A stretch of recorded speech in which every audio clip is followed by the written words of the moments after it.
August ಭವಿಷ್ಯ corona ರಣಮಳೆ. ಮಳೆಯಿಂದ corona ಮಹಾಸ್ಫೋಟ ಆಗೇ ಬಿಡುತ್ತಾ? 1 ಲಕ್ಷ ದಾಟಿದಾಯ್ತು.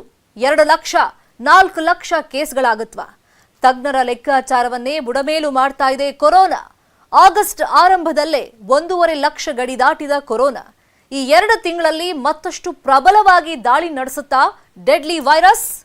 ವರುಣಾಸುರನ ಅಬ್ಬರ ಹೆಚ್ಚಾಗ್ತಾ ಇದ್ದಂತೆ ಕೊರೋನಾ ಮತ್ತೆ ಶರವೇಗದಿಂದ ಪ್ರಹಾರ ಮಾಡ್ತಾ ಇದೆ. ಇದೇ ಈ ಹೊತ್ತಿನ ಫೋಕಸ್ 18 ಕೊರೋನಾ ಜಲಗಂಡಾಂತರ. ನಾನ್ ಶರ್ಮಿತಾ ಶೆಟ್ಟಿ. ಆಗಸ್ಟ್ ಭವಿಷ್ಯ ಕೊರೋನಾ ರಣಮಳೆ.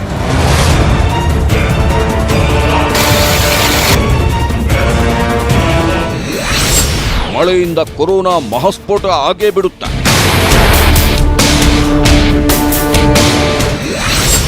1 ಲಕ್ಷ ದಾಟಿದ್ದಾಯ್ತು. 2 ಲಕ್ಷ 4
ಜಲಾಹುತಿಯಾಗಿದೆ.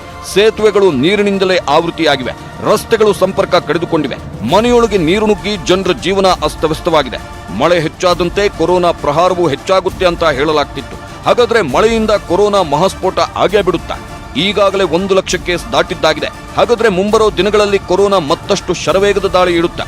2 ಲಕ್ಷ 4 ಲಕ್ಷ ಕೇಸ್ ಆಗುತ್ತಾ ಅನ್ನೋ ಪ್ರಶ್ನೆ ಉದ್ಭವವಾಗಿದೆ.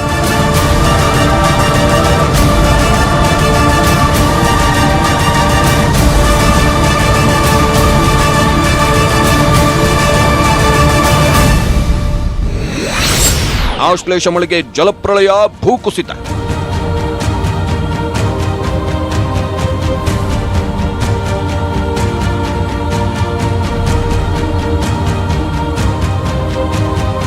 ಕೊರೋನಾ ಟೈಮಲ್ಲೇ ರಾಜ್ಯಕ್ಕೆ ಮಹಾಮಳೆಯ ಕಂಟಕ ಎದುರಾಗಿದೆ.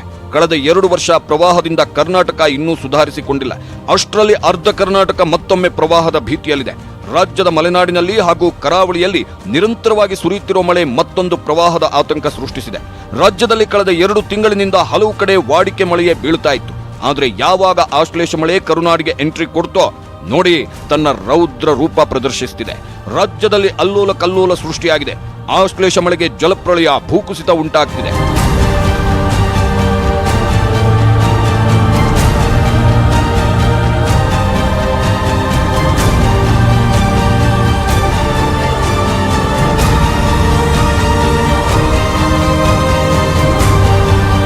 ರಾಜ್ಯದಲ್ಲಿ ಉಡುಪಿ, ಉತ್ತರ ಕನ್ನಡ, ದಕ್ಷಿಣ ಕನ್ನಡ, ಕೊಡಗು, ಶಿವಮೊಗ್ಗ, ಹಾಸನ, ಚಿಕ್ಕಮಗಳೂರು ಸೇರಿದಂತೆ ರೆಡ್ ಅಲರ್ಟ್ ಘೋಷಿಸಲಾಗಿದೆ.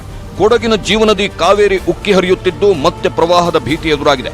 ನದಿ ಪಾತ್ರದ ಗ್ರಾಮಗಳಲ್ಲಿ ಪ್ರವಾಹದ ಭೀತಿ ಎದುರಾಗಿದ್ದು ಜನರನ್ನು ತೆಪ್ಪಗಳ ಮೂಲಕ ಸುರಕ್ಷಿತ ಸ್ಥಳಕ್ಕೆ ಸ್ಥಳಾಂತರಿಸಲಾಗುತ್ತಿದೆ. ಈ ನಡುವೆ ಮಿತಿಮೀರಿ ಬೆಳೆಯುತ್ತಿರೋ ಕೊರೋನಾ ಕೂಡ ಜನರನ್ನು ಮತ್ತಷ್ಟು ಕಂಗೆಡಿಸಿದೆ.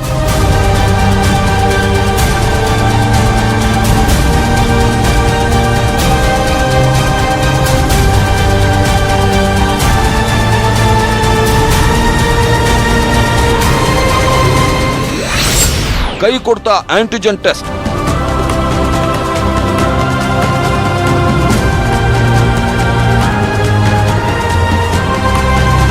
ಕೊರೋನಾ ಸೋಂಕಿನ ಸಂಖ್ಯೆ 1.5 ಲಕ್ಷ ಗಡಿ ದಾಟಿದೆ. ಏನೇ ಟೆಸ್ಟ್ ಮಾಡಿದ್ರು, ಎಷ್ಟೇ ಕ್ಷಿಪ್ರವಾಗಿ ಮಾಡಿದ್ರು ಕೊರೋನಾ ಮಾತ್ರ ನಿಯಂತ್ರಣಕ್ಕೆ ಬರ್ತಿಲ್ಲ.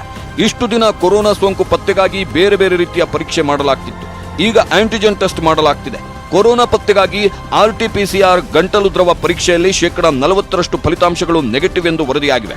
ಈ ಪರೀಕ್ಷೆಯನ್ನು ಸೋಂಕಿನ ಆರಂಭಿಕ ದಿನಗಳಲ್ಲಿ ಮಾಡಿದ್ರಿಂದ ವೈರಸ್ ಪತ್ತೆ ಹಚ್ಚಲು ಸಾಧ್ಯವಾಗುವುದಿಲ್ಲ ಎಂದು ಖಾಸಗಿ ಆಸ್ಪತ್ರೆಗಳು ಕಳವಳ ವ್ಯಕ್ತಪಡಿಸಿವೆ.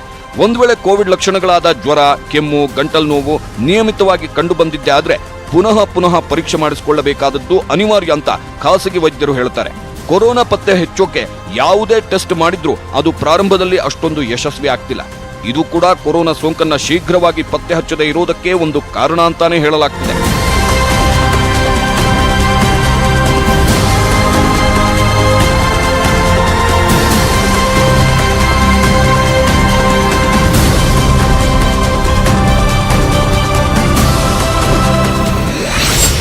ಆಗಸ್ಟ್ 5ಕ್ಕೆ 5,619 ಪ್ರಕರಣಗಳು ಪತ್ತೆ. ಒಂದೇ ದಿನಕ್ಕೆ ಕೊರೋನಾಗೆ 100 ಜನ ಬಲಿ.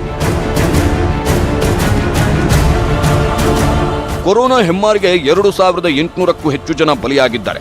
ಆಗಸ್ಟ್ 5ರಂದು 24 ಗಂಟೆಗಳಲ್ಲಿ ಬರೋಬ್ಬರಿ 5,619 ಕೊರೋನಾ ಪ್ರಕರಣಗಳು ಪತ್ತೆಯಾಗಿದ್ದು, ಚಿಕಿತ್ಸೆ ಫಲಿಸದೆ ಒಂದೇ ದಿನ 100 ಜನ ಕೊರೋನಾದಿಂದ ಉಸಿರು ಚೆಲ್ಲಿದ್ದಾರೆ. ರಾಜಧಾನಿ ಬೆಂಗಳೂರು ಒಂದರಲ್ಲೇ ಇಲ್ಲಿವರೆಗೂ 60,000ಕ್ಕೂ ಹೆಚ್ಚು ಪ್ರಕರಣಗಳು ದಾಖಲಾಗಿವೆ. ಇನ್ನೊಂದು ಕಡೆ ರೋಗ ಲಕ್ಷಣ ಇಲ್ಲದವರ ಕೇಸ್ಗಳೇ ಸರ್ಕಾರಕ್ಕೆ, ಆಸ್ಪತ್ರೆಗಳಿಗೆ ದೊಡ್ಡ ಚಾಲೆಂಜ್ ಆಗಿದೆ. ಟೆಸ್ಟ್ ಮಾಡಿಸಿಕೊಳ್ಳುವವರೆಗೂ ಇವರಿಗೆ ಕೊರೋನಾ ಸೋಂಕಿರೋದೇ ಗೊತ್ತಿರಲ್ಲ. ಇದೊಂದು ರೀತಿ ಬಿಡಿಸಲಾಗದ ಕಗ್ಗಂಟಾಗ್ಬಿಟ್ಟಿದೆ. ಇನ್ನು ಈ ನಡುವೆ ರಣ ಮಳೆ ಪ್ರವಾಹದ ಜೊತೆಗೆ ಕೊರೋನಾ ಅಲೆಯ ಅಬ್ಬರದ ಮುನ್ಸೂಚನೆ ನೀಡ್ತಿದೆಯಾ ಅನ್ನೋ ಪ್ರಶ್ನೆ ಕೂಡ ಕಾಡ್ತಿದೆ.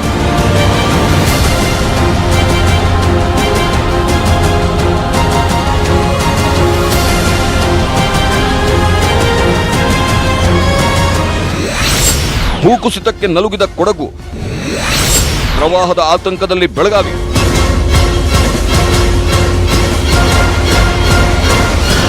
ರಾಜ್ಯದ ಅಷ್ಟ ದಿಕ್ಕುಗಳಲ್ಲೂ ವರುಣಾಸುರ ತನ್ನ ಆರ್ಭಟ ಪ್ರದರ್ಶಿಸುತ್ತಿದ್ದಾನೆ. ಮಹಾರಾಷ್ಟ್ರ ಘಟ್ಟ ಪ್ರದೇಶಗಳಲ್ಲಿ ಧಾರಾಕಾರ ಮಳೆ ಸುರಿತಿದ್ದು, ಕೃಷ್ಣಾ, ದೂದ್ಗಂಗಾ, ವೇದಗಂಗಾ ತಮ್ಮ ಅಬ್ಬರ ತೋರಿಸುತ್ತಿವೆ. ದೂದ್ಗಂಗಾ ನದಿ ನೀರಿನಲ್ಲಿ ಒಳಹರಿವು ಹೆಚ್ಚಾಗಿರೋದ್ರಿಂದ ನದಿ ಪಾತ್ರದ ಗ್ರಾಮಗಳಲ್ಲಿ ಮುಳುಗಡೆ ಭೀತಿ ಎದುರಾಗಿದೆ. ಜಲಾಸುರನ ಆಕ್ರೋಶಕ್ಕೆ ಮಂಜಿನ ನಗರಿ ಕೊಡಗು ಸಂಪೂರ್ಣ ನಲುಗಿ ಹೋಗಿದೆ. ಈಗಾಗಲೇ ಕಳೆದ 2 ವರ್ಷಗಳಿಂದ ಪ್ರವಾಹದ ಪ್ರಕೋಪಕ್ಕೆ ತತ್ತರಿಸಿ ಹೋಗಿರುವ ಕೊಡಗಿಗೆ ಮತ್ತೆ ಪ್ರವಾಹದ ಆತಂಕ ಎದುರಾಗಿದೆ. ಭೂಕುಸಿತದ ಹೊಡೆತಕ್ಕೆ ಕೊಡಗು ಸಂಪೂರ್ಣ ನಲುಗಿ ಹೋಗಿದೆ. ಕಾವೇರಿ, ಲಕ್ಷ್ಮಣತೀರ್ಥ, ಅಘನಾಶಿನಿ, ಭದ್ರಾ ಸೇರಿ ಹಲವು ನದಿಗಳು ಅಪಾಯದ ಮಟ್ಟ ಮೀರಿ ಹರಿಯುತ್ತಿದ್ದು ಜನಜೀವನ ಅಸ್ತವ್ಯಸ್ತಗೊಂಡಿದೆ. ನೋಡ್ತಿದ್ದಂತೆ ಮನೆಗಳು ಜಲಸಮಾಧಿ ಆಗ್ತಿವೆ. ಕಣ್ಣೆದುರಿಗೆ ಎಕರೆಗಟ್ಟಲೆ ಕೃಷಿ ಭೂಮಿ ಕೊಚ್ಚಿ ಹೋಗ್ತಿದೆ. ಇದೇ ರಣ ಮಳೆ ಈಗ ಮತ್ತೆ ಕೊರೋನಾ ಮೇಘಸ್ಫೋಟಕ್ಕೆ ಕಾರಣವಾಗುತ್ತಾ ಅನ್ನೋ ಆತಂಕ ಮನೆ ಮಾಡಿದೆ.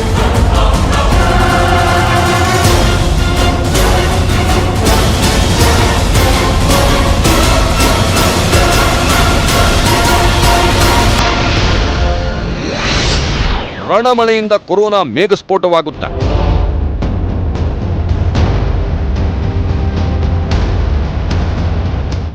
ರಣಮಳೆಯ ರಣಾರ್ಭಟದ ಸಮಯದಲ್ಲೇ ಕೊರೋನಾ ಕೂಡ ತನ್ನ ವೇಗವನ್ನು ಹೆಚ್ಚಿಸಿಕೊಳ್ಳುತ್ತೆ ಅಂತ ತಜ್ಞರು ಹೇಳಿದ್ರು. ಈ ಬಗ್ಗೆ ಏಪ್ರಿಲ್ ತಿಂಗಳಿನಲ್ಲಿಯೇ ಹೇಳಲಾಗಿತ್ತು. ಏಪ್ರಿಲ್ ಮೇ ತಿಂಗಳಲ್ಲಿಯೇ ಕೊರೋನಾವನ್ನ ನಿಯಂತ್ರಣಕ್ಕೆ ತರಬೇಕಾಗುತ್ತೆ.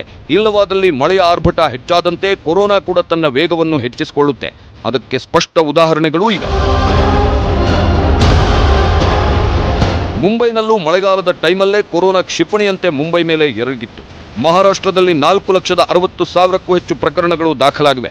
ಅದರಲ್ಲಿ ಮುಂಬೈ ಒಂದರಲ್ಲೇ 1 ಲಕ್ಷಕ್ಕೂ ಹೆಚ್ಚು ಜನ ಕೊರೋನಾ ಸೋಂಕಿಗೆ ತುತ್ತಾಗಿದ್ದಾರೆ. ಈಗ ಮುಂಬೈನಲ್ಲಿ ಪ್ರವಾಹದ ಆರ್ಭಟವೂ ಜೋರಾಗಿದೆ. ಒಂದು ಕಡೆ ರಣಗಾಳಿ, ಒಂದು ಕಡೆ ಮರಣ ಮಳೆಯಿಂದ ಮುಂಬೈ ತತ್ತರಿಸಿ ಹೋಗಿದೆ. ಇನ್ನೂ ಕೊರೋನಾ ಜಾಲದಿಂದ ಮುಂಬೈ ಹೊರಬಂದಿಲ್ಲ. ಈಗ ಕರ್ನಾಟಕದ ಪರಿಸ್ಥಿತಿಯೂ ಅದೇ ರೀತಿಯಾಗಿದೆ. ಈಗಲೇ ಕರ್ನಾಟಕ ಕೊರೋನಾ ಕುಂಡದಲ್ಲಿ ಧಗ ಅಂತ ಹೊತ್ತಿ ಉರಿಯುತ್ತಿದೆ. ಇನ್ನೂ ಮಳೆ ಹೆಚ್ಚಾಗಿರೋದ್ರಿಂದ ಕೊರೋನಾ ಸೋಂಕು ಕೂಡ ದಿನದಿಂದ ದಿನಕ್ಕೆ ಹೆಚ್ಚಾಗ್ತಾನೆ ಇದೆ.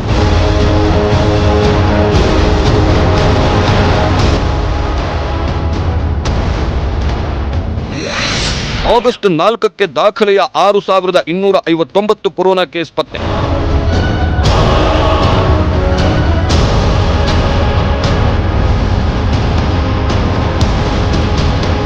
ಕಳೆದ ಕೆಲವು ದಿನಗಳಿಂದ ವರುಣಾಸುರ ರಾಜ್ಯದ ಜನರನ್ನು ಬೆಂಬಿಡದ ಬೇತಾಳದಂತೆ ಕಾಡುತ್ತಿದ್ದಾನೆ. ಈ ಕಡೆ ಕೊರೋನಾ ಕೂಡ ಇಡೀ ರಾಜ್ಯವನ್ನೇ ಮೃತ್ಯು ಕೂಪವನ್ನಾಗಿ ಮಾಡಿಕೊಂಡಿದೆ. ಆಗಸ್ಟ್ 4ನೇ ತಾರೀಕಿನಂದು ಒಂದೇ ದಿನ ರಾಜ್ಯದಲ್ಲಿ 6,259 ಜನಕ್ಕೆ ಕೊರೋನಾ ಸೋಂಕು ತಗುಲಿತ್ತು. ಕಳೆದ ಜೂನ್ 30ರಂದು 6,128 ಜನರಿಗೆ ಕೊರೋನಾ ಕನ್ಫರ್ಮ್ ಆಗಿತ್ತು. ಈಗ ವರುಣಾಸುರ ಯಾವ ರೀತಿ ಆಕ್ರೋಶ ಹೊರಹಾಕ್ತಿದ್ದಾನೋ ಅದೇ ರೀತಿ ಕೊರೋನಾ ಕೂಡ ತನ್ನ ಕರಾಳ ರೂಪವನ್ನ ಪ್ರದರ್ಶಿಸುತ್ತಿದೆ.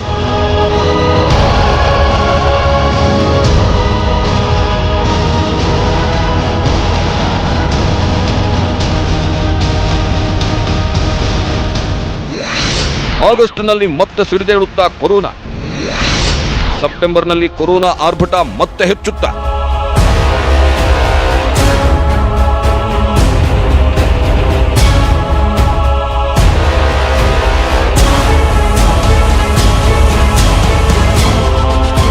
ये तो ट्रेलर है, पिक्चर अभी भी बाकी है ಅನ್ನೋ ಹಾಗೆ ಈಗ ಕೊರೋನಾ ಟ್ರೇಲರ್ ಅಷ್ಟೇ. ಇನ್ನು ಕೊರೋನಾ ಆರ್ಭಟ ಮುಂದುವರಿಯಲಿದೆ ಅಂತ ತಜ್ಞರೇ ಎಚ್ಚರಿಸಿದ್ದಾರೆ. ಆಗಸ್ಟ್ ಹಾಗೂ ಸೆಪ್ಟೆಂಬರ್ ತಿಂಗಳಿನಲ್ಲಿ ಕೊರೋನಾ ಅಬ್ಬರ ಮತ್ತಷ್ಟು ಹೆಚ್ಚಾಗಲಿದೆ ಅಂತ ತಜ್ಞರೇ ಸ್ಫೋಟಕ ಮಾಹಿತಿ ಬಿಚ್ಚಿಟ್ಟಿದ್ದಾರೆ. ರಾಜ್ಯದಲ್ಲಿ ಸದ್ಯ ಪತ್ತೆಯಾಗ್ತಿರುವ ಕೊರೋನಾ ಆರಂಭವಷ್ಟೇ. ಆಗಸ್ಟ್ ಮತ್ತು ಸೆಪ್ಟೆಂಬರ್ ತಿಂಗಳಿನಲ್ಲಿ ರಾಜ್ಯದಲ್ಲಿ ಲಕ್ಷ ಸೋಂಕಿತರು ಹೆಚ್ಚಾಗಲಿದ್ದಾರೆ ಅಂತ ತಜ್ಞರೇ ಹೇಳಿದ್ದಾರೆ. ಆಗಸ್ಟ್ನಲ್ಲಿ ಬರುವ ಸಂಖ್ಯೆ ಜುಲೈ ತಿಂಗಳಿನಲ್ಲಿಯೇ ಬಂದಿದೆ. ಹಾಗಾದ್ರೆ ಆಗಸ್ಟ್ ಮತ್ತು ಸೆಪ್ಟೆಂಬರ್ ತಿಂಗಳಿನಲ್ಲಿ 4 ಲಕ್ಷದ ಗಡಿ ಮುಟ್ಟುತ್ತಾ ಕೊರೋನಾ ಸೋಂಕಿತರ ಸಂಖ್ಯೆ ಅನ್ನೋ ಪ್ರಶ್ನೆ ಈಗ ಎಲ್ಲರಲ್ಲೂ ಕಾಡ್ತಾ ಇದೆ.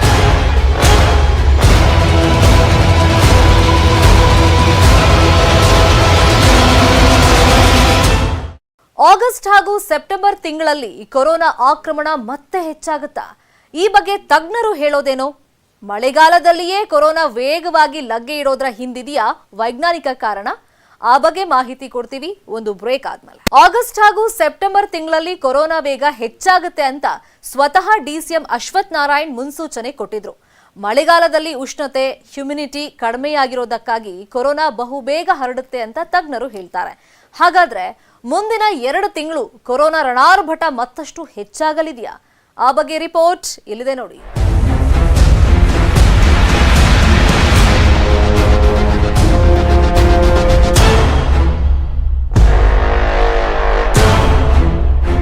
ಕೊರೋನಾ ಹೆಮ್ಮಾರಿ ರಾಜ್ಯದ ಜನರನ್ನು ಹಿಂಡಿ ಹಿಪ್ಪೆ ಮಾಡುತ್ತಿದೆ. ಇನ್ನೊಂದು ಕಡೆ ರಾಜ್ಯದಲ್ಲಿ ಮತ್ತೆ ಪ್ರವಾಹದ ಕಂಟಕ ಎದುರಾಗಿದೆ.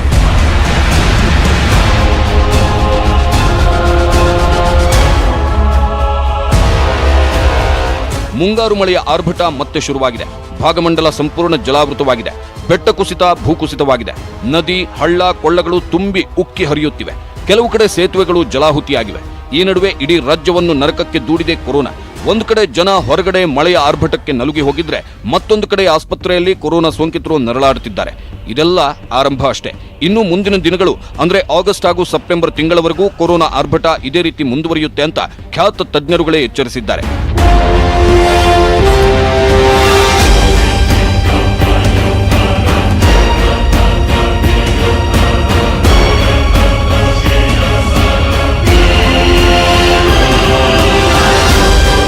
ಮಳೆಗಾಲದಲ್ಲಿ ಕೊರೋನಾ ಅಬ್ಬರ ಹೆಚ್ಚಾಗುವುದಕ್ಕೂ ಒಂದು ಕಾರಣವಿದೆ. ಹವಾಮಾನಕ್ಕೂ ಕೊರೋನಾ ವೇಗಕ್ಕೂ ಸಂಬಂಧವಿದೆ.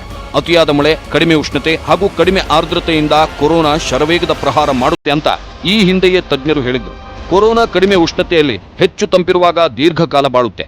ಉಷ್ಣತೆ 15 ಡಿಗ್ರಿ ಸೆಲ್ಸಿಯಸ್ ಕಡಿಮೆ ಇರುವಾಗ ಹಾಗೂ ಹ್ಯುಮಿಡಿಟಿ 35%ಕ್ಕಿಂತ ಹೆಚ್ಚಿದ್ದಾಗ ಈ ರೀತಿ ಕೊರೋನಾ ದಾಳಿಯ ಪ್ರಮಾಣ ಹೆಚ್ಚಾಗಿರುತ್ತೆ ಅಂತ ಕೆಲ ತಜ್ಞರು ಹೇಳಿದ್ರು.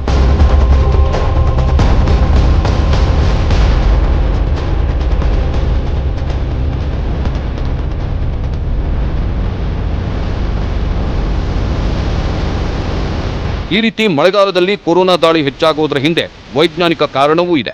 ನಾವು ಉಸಿರಾಡುವಾಗ ಗಾಳಿಯಿಂದ ನಮ್ಮ ದೇಹಕ್ಕೆ ಆಮ್ಲಜನಕವನ್ನು ತೆಗೆದುಕೊಳ್ತೀವಿ. ಉಸಿರನ್ನು ಹೊರಗೆ ಹಾಕಬೇಕಾದ್ರೆ ನಾವು ಕಾರ್ಬನ್ ಡೈಆಕ್ಸೈಡ್ ಬಿಡ್ತೀವಿ. ಈ ಕಾರ್ಬನ್ ಡೈಆಕ್ಸೈಡ್ ತೇವಾಂಶದಿಂದ ಕೂಡಿರುತ್ತೆ. ಯಾಕಂದ್ರೆ ನಮ್ಮ ಶ್ವಾಸಕೋಶ ಹಾಗೂ ಬಾಯಿ ತೇವಾಂಶದಿಂದ ಕೂಡಿರುತ್ತೆ.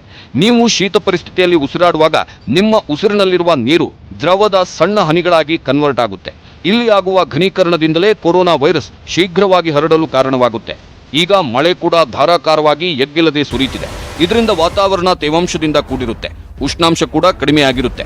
ಇದರಿಂದ ಕೊರೋನಾ ಒಬ್ಬರ ದೇಹದಿಂದ ಮತ್ತೊಬ್ಬರ ದೇಹಕ್ಕೆ ಬಹು ಸುಲಭವಾಗಿ ಲಗ್ಗೆ ಇಡುತ್ತೆ.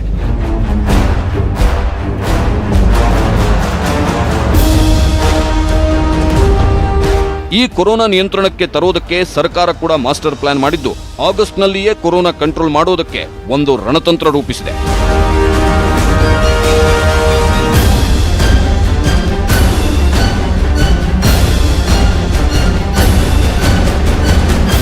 ಕೊರೋನಾ ಸೋಂಕಿನ ಸುನಾಮಿಗೆ ಸರ್ಕಾರವೇ ಬೆಚ್ಚಿ ಬಿದ್ದಿದೆ.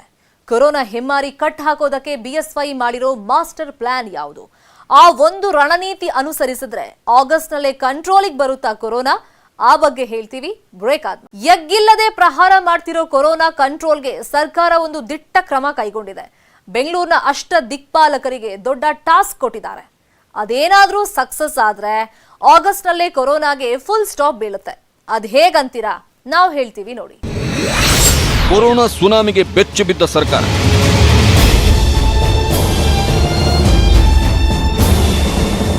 ರಾಜ್ಯದಲ್ಲಿ ಮಳೆಗಾಲದ ಸಂದರ್ಭವಾದ ಆಗಸ್ಟ್ ಮತ್ತು ಸೆಪ್ಟೆಂಬರ್ ಟೈಮ್ನಲ್ಲಿ ಕೊರೋನಾ ಮತ್ತಷ್ಟು ವೇಗ ಪಡೆದುಕೊಳ್ಳಲಿದೆ. ಹಾಗಾಗಿ ಜನ ಆದಷ್ಟು ಜಾಗೃತವಾಗಿರಬೇಕು. ಹೀಗಂತ ನಾವು ಮಾತ್ರ ಹೇಳ್ತಿಲ್ಲ. ಕಳೆದ ತಿಂಗಳು ಡಿಸಿಎಂ ಅಶ್ವಥ್ ನಾರಾಯಣ್ ಅವರು ಕೂಡ ಇದೇ ಮಾತನ್ನು ಹೇಳಿದ್ರು. ಪ್ರಾರಂಭದಲ್ಲಿ ಸರ್ಕಾರ ಕೂಡ ಕೊರೋನಾ ಸೋಂಕು ಕಡಿಮೆ ಇರುವಾಗ ಅಷ್ಟೊಂದು ನಿಗಾ ವಹಿಸಿರಲಿಲ್ಲ. ಸರ್ಕಾರ ಬೇಜವಾಬ್ದಾರಿ ತೋರಿಸಿತ್ತು ಅನ್ನೋ ಆರೋಪಗಳು ಕೂಡ ಕೇಳಿ ಬಂದಿತ್ತು. ಯಾವಾಗ ಜೂನ್ ಅರ್ಧದಲ್ಲಿ ಹಾಗೂ ಜುಲೈ ತಿಂಗಳಿನಲ್ಲಿ ಕೊರೋನಾ ರಾಕೆಟ್ ಸ್ಪೀಡ್ನಲ್ಲಿ ದಾಳಿ ಮಾಡ್ತೋ ಸೋಂಕಿನ ಸುನಾಮಿಗೆ ಸ್ವತಃ ಸರ್ಕಾರವೇ ಬೆಚ್ಚಿ ಬಿದ್ದುಬಿಡ್ತು. ಕೊರೋನಾದ ಹೈಡೋಸ್ ದಾಳಿಗೆ ಜನಸಾಮಾನ್ಯರು ಸೇರಿದಂತೆ ಸಿಎಂ ಯಡಿಯೂರಪ್ಪ ಕೂಡ ಅಕ್ಷರಶಃ ಕಂಗಾಲಾಗಿದ್ರು.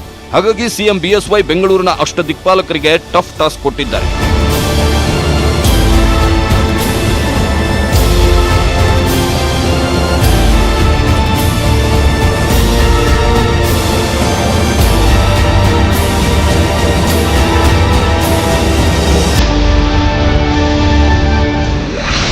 ಸಚಿವರಿಗೆ ಆಗಸ್ಟ್ ಡೆಡ್ಲೈನ್ ಕೊಟ್ಟ ಬಿಎಸ್ವೈ.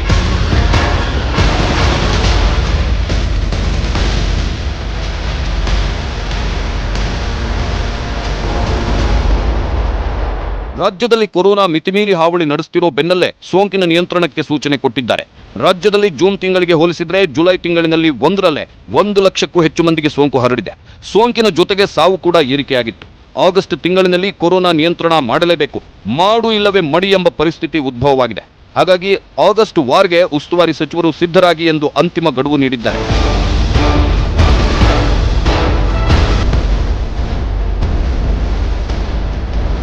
ನಗರದಲ್ಲಿ ಸೆಪ್ಟೆಂಬರ್ ತಿಂಗಳಿನಲ್ಲಿ ಕೊರೋನಾ ಸ್ಫೋಟಕ್ಕೆ ಅವಕಾಶ ನೀಡಬಾರದು ಅಂತ ಆಗಸ್ಟ್ ಮುಗಿಯುವ ವೇಳೆಗೆ ಕೊರೋನಾ ನಿಯಂತ್ರಣ ಆಗಲೇಬೇಕು ಅಂತ ಸಿಎಂ ತಮ್ಮ ಸಚಿವರಿಗೆ ಖಡಕ್ ಸಂದೇಶ ರವಾನಿಸಿದ್ದಾರೆ. ಆಗಸ್ಟ್ ತಿಂಗಳಿನಲ್ಲಿ ಕೊರೋನಾ ನಿಯಂತ್ರಣ ಆಗದಿದ್ರೆ ಆ ವಲಯದ ಸಚಿವರೇ ಜವಾಬ್ದಾರಿ ವಹಿಸಿಕೊಳ್ಬೇಕು. ಟೆಸ್ಟ್, ಟ್ರೇಸ್, ಟ್ರೀಟ್ಮೆಂಟ್ ಮೇಲೆ ಹೆಚ್ಚಿನ ಗಮನ ಕೊಡಿ. ಸೋಂಕಿತರ ಸಂಪರ್ಕದಲ್ಲಿರುವವರನ್ನು ಕೂಡಲೇ ಪತ್ತೆ ಹಚ್ಚುವುದು, ನಂತರ ಐಸೋಲೇಷನ್ ಮಾಡುವುದು, ಸೋಂಕಿತರಿಗೆ ಉತ್ತಮ ಗುಣಮಟ್ಟದ ಚಿಕಿತ್ಸೆ ನೀಡುವುದು, ಕಂಟೈನ್ಮೆಂಟ್ ಝೋನ್ನಲ್ಲಿ ಕಠಿಣ ಕ್ರಮಗಳನ್ನು ಕೈಗೊಳ್ಳುವುದು. ಆದರೆ ಆಗಸ್ಟ್ನಲ್ಲೇ ಕೊರೋನಾ ನಿಯಂತ್ರಣಕ್ಕೆ ಬರಲೇಬೇಕು ಅಂತ ಸಿಎಂ ಸೂಚಿಸಿದ್ದಾರೆ. ಈ ನಡುವೆ ನಿಟ್ಟುಸಿರು ಬಿಡೋ ವಿಚಾರ ಏನಪ್ಪಾ ಅಂದ್ರೆ ಇತ್ತೀಚಿನ ದಿನಗಳಲ್ಲಿ ಚೇತರಿಕೆ ಕಾಣಿಸಿಕೊಳ್ಳುತ್ತಿರೋರ ಸಂಖ್ಯೆಯೂ ಹೆಚ್ಚುತ್ತಿದೆ. ಇದೊಂದು ರೀತಿ ಸಮಾಧಾನಕರ ಸಂಗತಿ. ಹಾಗಂತ ಮೈಮರೆಯೋ ಹಾಗಿಲ್ಲ. ಮೈಮರೆತು ನಿಷ್ಕಾಳಜಿ ತೋರಿಸಿದ್ರೆ ಅಪಾಯ ಕಟ್ಟಿಟ್ಟ ಬುತ್ತಿ.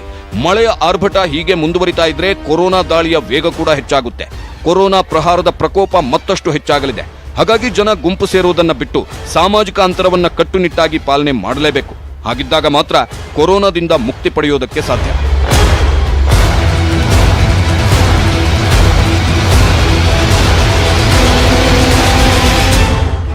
ಮರಣ ಮಳೆಯ ಅಬ್ಬರ ಹೆಚ್ಚಾದಂತೆ ಕೊರೋನಾ ಕೂಡ ತನ್ನ ವೇಗವನ್ನ ಹೆಚ್ಚಿಸಿಕೊಳ್ಳುತ್ತೆ. ತಂಪಾದ ವಾತಾವರಣವೇ ಅದಕ್ಕೆ ಹಾಟ್ಸ್ಪಾಟ್ ಇದ್ದಂಗೆ.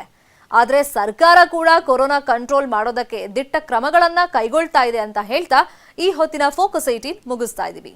ನೋಡ್ತಾ ಇರಿ ನ್ಯೂಸ್ 18 ಕನ್ನಡ. ಜಾಲ ನಮ್ಮದು, ಬಲ ನಿಮ್ಮದು.